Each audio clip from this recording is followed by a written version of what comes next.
Your mother's friend, Christine Wittis.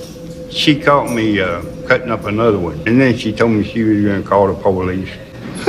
Yeah, let's get into it. So William Clyde Gibson had an affinity for stealing cars, drunk driving, and just being a complete and total up his entire life. But at the age of 33, he would make his descent into crimes of a much more disturbing nature. He was sentenced in 1991 for violently forcing himself on a 21-year-old woman inside of a phone booth. In 1999, he was turned back out onto the streets after being deemed unlikely to reoffend. In October of 2002, William is at this local bar in Jeffersonville, Indiana, when he starts chatting up this woman. They eventually leave the bar, which leads to her accusing him of skimming some of her prescription medications sometime during that night. He responded to this by punching her in the face, then pulling a pocket knife out of his pocket, which he fatally attacked her with. He disposed of her and then immediately went and got himself a tattoo on his right arm of the date of that murder and also a little picture of a pocket knife. Now cut to 2012, Gibson went completely undetected for that crime, but managed to do a couple of small stints in the slammer for dumbass crimes. But this time when he was released in 2009, it was different. William's mom had always been there for him after all of his prison releases, and now she was sick, so basically he set his entire focus on taking care of her and also was able to hold down a job at this hardwood flooring place, but that would all come to a screeching halt when his mom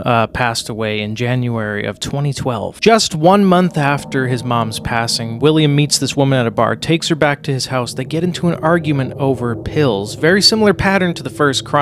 He snaps, strangles, SAs her, breaks her back in the process. Not even a month later, one of William's mom's old friends decides to stop by and see how Will's doing. This woman was 75 years old, and she stumbled upon him, as he said, cutting another one up, threatening to call the cops on him. This was the worst attack of all of them. He immediately, viciously assaulted this woman, mutilated her. The next day, one of William's sisters had stopped by and came across this woman's remains in William's garage, and it wasn't long before William was caught driving drunk in that woman's vehicle. So you killed a greater number of people than the police know? Oh, yeah. They might have a tenth of it.